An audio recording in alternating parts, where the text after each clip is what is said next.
Boa tarde a todos. Me chamo Josiane e vou dar início ao nosso trabalho, que tem como tema analisar alguns aspectos da obra O Satírico de Petrônio, ao lado das minhas duas colegas, Cássia Ellen e Thaís Dias. Bom, para dar início ao trabalho, precisamos nos atentar sobre a obra. Quem é o autor dessa obra? O enredo que a compõe, além dos personagens principais. Então, o Sático é uma obra da literatura latina, cuja autoria é atribuída a Caio Petrônio Arbitre. Ele era um conselheiro de Nero, na época, Nero era um imperador, e essa obra ela foi escrita por volta de 60 anos depois de Cristo. O enredo dessa obra. O enredo dessa obra gira em torno de três homens, cidadãos da cidade romana, que é Encópio, Aicilto e Giton. Eles estabelecem aí um triângulo que não corresponde bem a um triângulo amoroso, mas sim eles estabelecem relações entre si. Então, Encópio é que vai narrar essas aventuras e peripécias ao lado dos seus dois companheiros. Aicito é seu ex-amante e Giton é um escravo de deslumbrante beleza, na qual ele também quer ter um envolvimento. Além de outros personagens, como o velho Eumoco, a pequena Pânix, na qual elas têm um casamento arranjado por parte da sua família. Então, estes constituem os personagens principais da obra. E essa obra ela vai retratar uma sátira de efeito cômico, trazida por Petrônio para denunciar costumes e valores amorais que eram considerados praticados pela sociedade romana daquela época. Então, sobre a exploração do conteúdo temático da obra, nós destacamos que Petrônio ele centra-se em 4 aspectos. O primeiro aspecto vai revelar alguns mecanismos que fazem imperar a lei do mais forte sobre o mais fraco, o que significa que os mais fortes, que gozam dessas relações sólidas com o poder, eles vão aparentar uma capa de frivolidade. O que seria isso? São atitudes nos quais os protagonistas vão sofrer influência do meio externo. Essa frivolidade ela é contrariada por inúmeras passagens do texto em que os personagens, sobretudo Encópio e Eumoco, o velho Eumoco, vão assumir uma postura crítica, como na seguinte passagem do texto da obra de Petrônio, o Sátiro. Que podem as leis, onde o dinheiro é o único senhor e onde a pobreza não pode ter razão, mesmo os que, na vida, seguem carregados com a escola cínica, mais do que uma vez vendem bom esdenário a verdade. A justiça não passa de uma mercadoria pública e o cavaleiro que julga a causa limita-se a provar o mercado. O segundo aspecto relaciona-se à extravagância, o exagero e a ostentação. Por quê? Porque Encópio, vestido da figura de Petrônio, vai ridicularizar todos esses aspectos. E outro grupo fortemente criticado são os astrólogos e os adivinhos, porque naquele período os oráculos eles faziam um grande papel na sociedade romana, na qual os imperadores eles decidiam o destino da cidade de acordo com o que fosse imposto ou decidido quando eles fossem consultar os oráculos. Como nesse trecho, que se pode esperar se nem os deuses nem os homens têm dó da nossa cidade? Já ninguém acredita que o céu seja o céu. Ninguém dá um prego a Júpiter, mas a toda gente conta de olhos fechados os seus tostões. O terceiro aspecto relaciona-se à decadência na atitude dos convivas, ou seja, dos representantes daquela cidade e dos anfitriões. Ou seja, nas relações sociais, étnicas e jurídicas havia um desregramento social. Não era cumprido as determinadas regras. Por isso, Petrônio encarava-as como uma inexorável derrocada de uma civilização onde passou a dominar o pensamento de que o amor do talento nunca enriqueceu ninguém e de que, se inimigo de todos os vícios, alguém decidir seguir na vida o caminho reto, começa por ser detestado. Gostaria de que o inimigo a quem devo esta confidência, Nero, fosse bastante virtuoso para se deixar comover, mas é um malfeitor endurecido. E no último aspecto, ele chama a atenção, Petrônio, para a hipocrisia e o falso moralismo que ronda a obra como um todo, porque o dinheiro, segundo ele, vai corromper as virtudes e a sociedade vai destruir a inocência, vai causar amoralidade nas personagens, e o discurso que vai ser utilizado vai ser um discurso de caricatura, que vai ser utilizado por Petrônio para ilustrar esse quadro de morais e amorais, como no seguinte trecho: e nós, mergulhados no vinho e no deboche, nem sequer temos forças para estudar as artes existentes. Todos os homens acham que uma barra de ouro é mais bela do que todas as obras de Apolo ou Fidias. Então, pessoal, espero que tenham gostado. Muito obrigada pela atenção. E a minha colega Cássia vai dar continuidade ao trabalho e logo em seguida a Thaís finalizando toda a nossa análise.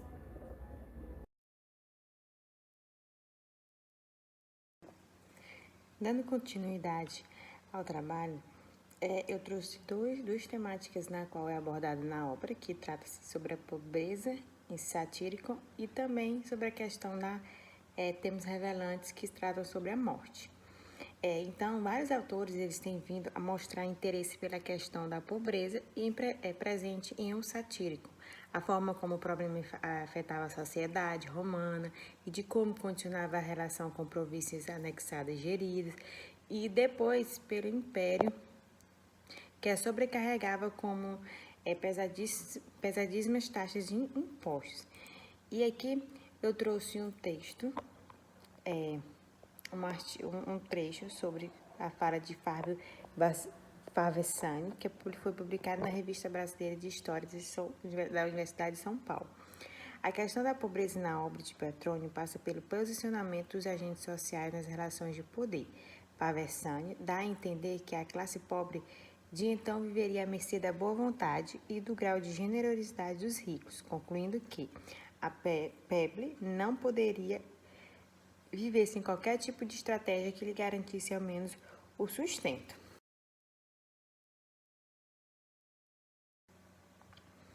Isto explica a seção dos libertos de Nero, ou seja, que leva também à discussão dos dois conceitos implícitos na obra do satírico, como a noção de classe ou categoria social e o respectivo estatuto ou papel a ele associado. Então, a figura a ele associado. Temos aqui também a figura de trimation, que poderá apenas corresponder a um conjunto restrito de tipos sociais que se dividem em duas categorias: a comerciais, que é na sua maioria, e os libertos, que são pessoas mencionadas pelas comensais, alusões e servidores. Cada uma destas categorias elas se convergem diretamente para a figura central de trimation, criando assim ao seu quadro geral das relações de poder entre as classes sociais da Roma do século I, sendo precisamente estas relações de poder e de fator que estrutura e ordena e conduz a sociedade romana. Então, ao focar nesses cidadãos pobres mais livres da sociedade romana, o satírico ele chama a atenção para realidades sociais que são inquietantes mesmo na atualidade. E uma Um desses focos está na que a pobreza é um problema latente, não só para que os observam de longe, sejam eles senadores romanos ou acadêmicos e financeiros nos nossos dias, ainda graças às mesmas atitudes para com o poder, subserviência, bajulação, tráfico de influências, prostituição física, moral e intelectual. Então, aqui nós vemos a questão da pobreza. Essa pobreza está ligada diretamente com as relações de poder, as relações sociais. E uma das figuras que é bastante citada é a figura de Trimalchion. Não sei se assim pronuncia, mas satírico. Aqui eu trouxe um trecho na qual retrata como: nessa cidade as letras não ocupam posição de relevo. A eloquência não tem lugar, a simplicidade da vida e os costumes puros não são louvados nem recompensados. Mas saber que todos os homens que encontrareis na cidade se dividem em duas categorias, os caçados e os caçadores. Nessa cidade ninguém cria crianças, porque quem tiver herdeiros naturais não é convidado para os jantares e os espetáculos. É excluído de todos os prazeres, fica obscuramente entre os infames. Então, aqui ele trata-se de evidentemente uma alegoria que representa a cidade de Roma e o assédio que exerce o imperador e as famílias cujos os bens os cobiçam. Retrata a questão social, a justiça, as normas, os comportamentos, a questão artística, a forma de produzir a arte, e a ética auxilia a orientação da escrita do pensamento de Petrone, que é vestido na narrativa de Encópio, e o evidente repudia, então, forma dominante de fazer essa poesia, que é assim na arte. Produz um tipo também de literatura grosseira e primária. Uma poesia sobre contando as sílabas, como quem se dispõe, como quem se dispõe de tijolos para erguer as paredes de um prédio. Então, aqui, ele traz a morte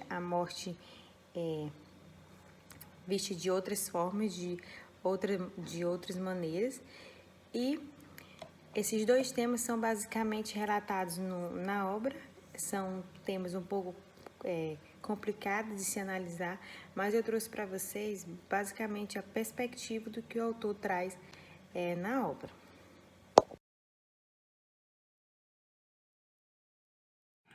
Boa tarde a todos, eu sou a Thaís Dias, e dando continuidade e finalidade ao nosso trabalho, eu trouxe para vocês algumas passagens do livro em que nos traz a diversidade sexual representadas nessa obra.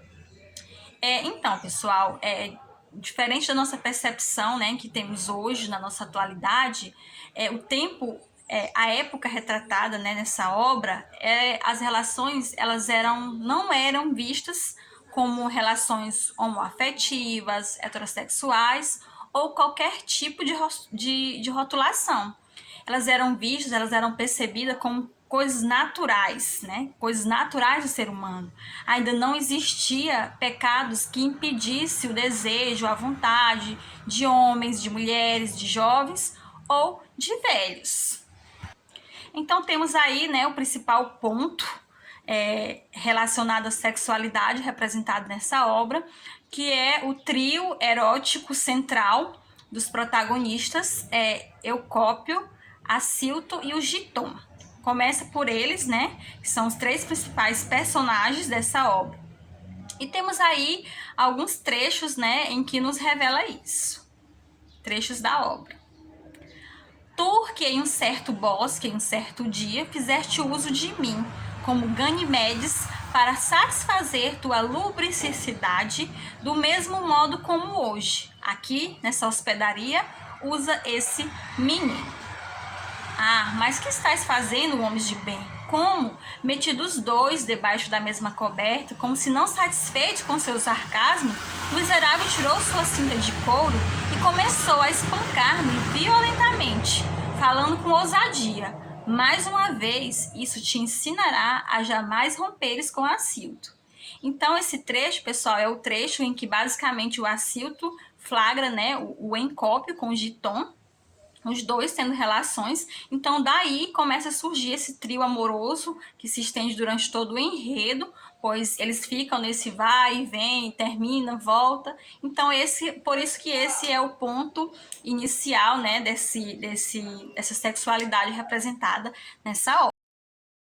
E essas tramas pessoais, essas tramas eróticas no Satyricon, elas não se limitou só a esse trio, né? Esse trio amoroso, esse trio erótico.